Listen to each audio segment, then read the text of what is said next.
So, my professional goal is to become a clinical psychologist. I would like to find out about the reality of performing in this role. So, the first question is what is your formal title and how long have you been in this role? Okay. I am a licensed psychologist. I have a PhD in counseling psychology, and I have been licensed for 5 years. So, what is your primary responsibilities and duties? So I work in two locations. I work here, and then I have my own private practice. So I work in a private practice setting.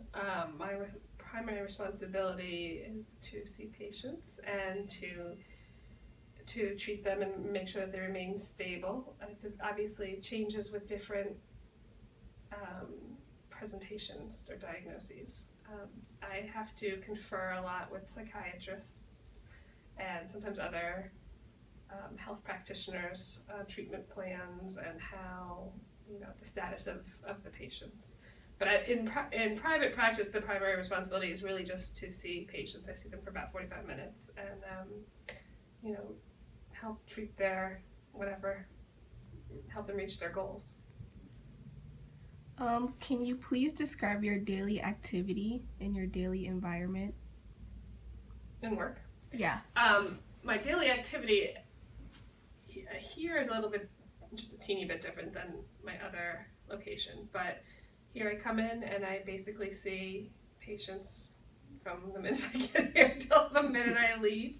They're 45 minutes sessions, so I'll see 45 minutes and then I have to keep notes on the computer, and then I see the next patient and I write the notes, and that's pretty much how it goes. In my private practice, I also have to bill the insurance companies and check to make sure that their insurance is valid, because I take insurance, collecting copays and scheduling appointments and stuff. What knowledge, skills, and abilities are necessary to perform successfully in this role? Well, you need to be, I would say, non-judgmental and objective. You need to be able to have empathy. I think probably one of the most important things to be effective is also to be able to create boundaries so that you are able to not take everything home with you. It's very easy when you see some of your clients to get caught up in their emotional pain, and that doesn't help anybody. So to try to set those boundaries, to be able to empathize with the pain but not take it on your own. Obviously, the skill sets that are involved in knowing about different treatment modalities and how best to treat certain symptoms, empirically validated treatments, and it's always changing. So, continuing, I still, read constantly and go to trainings to make sure that I'm up to date on the most empirically validated treatments, or the treatments that are most successful for each symptom. What is the required education and experience to be a psychologist? To be a counseling psychologist, you have to go to college and then get your PhD, which requires a dissertation, and it requires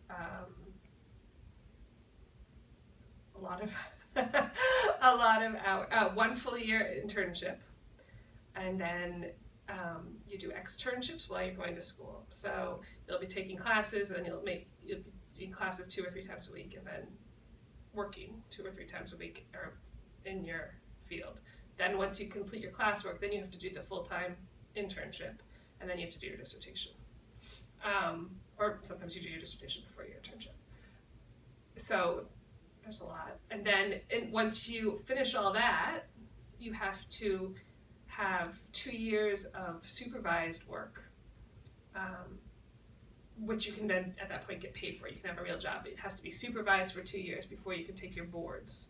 And once you take your boards, you can be licensed and practice on your own without supervision. So how did you decide that you wanted to do psychology? I honestly don't remember. I wanted to do it ever for as long as I can remember. Like I was one of those dorky 13-year-olds. I was like, I'm gonna be a psychologist. I just have always been very interested in how people think and feel, and it was something that was really interesting to me. And it was just I just seemed to be what I was supposed to be. What academic and professional route did you take to get here? So I majored in psychology at University of Michigan, and then I went straight. I took a year off, and I worked in I don't know what we call them now, but a house for people who were chronically and persistently mentally ill in Boston. And then I applied to master's programs, and I went to BC to get my master's, and then went straight from there to get my PhD at Fordham. I did my externships at Brook and Fordham counseling centers. I did my internship at Hudson River Psychiatric Center up in Poughkeepsie. And I kind of took a longer path because when I was getting my PhD, I got married and then got pregnant. So it took me a little bit longer to fill everything because I took some time off, finish everything, because I took some time off after I had my kids. I was done with everything when I had my first child, but I took some time off to be home with the kid. So I didn't work as hard as all my dissertation, so it took me a little bit longer. I actually went into labor when I was supposed to be defending my dissertation proposal, so I had to delay that for a year. And then I had my second child a month before my graduation, so I was at my graduation with a little baby. So it took me a little longer than it had to, but that was my priorities. So you're required to get a PhD? You're required to get a PhD to practice independently in most states. There are jobs that you can have as a master's level psychologist. In Connecticut, you can be licensed as a master's level psychologist. It's not easy to find jobs that are doing therapy, but there are some.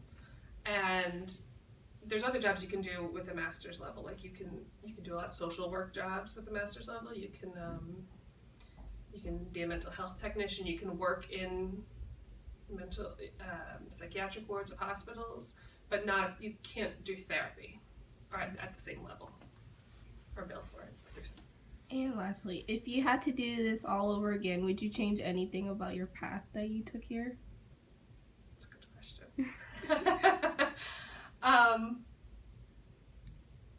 No, I think I could have made it a little bit more condensed, but I can't say I would change anything because every bump in the road led me to another part of my life that I'm happy about, my kids, my husband. So I guess I wish I had realized what a long road it would be and maybe tried to do some more of the work before I got pregnant, but that's the way it went. I wouldn't change the fact that I had my son. So Oh, thank you for your time and for sharing your knowledge and experience with me. You're very welcome.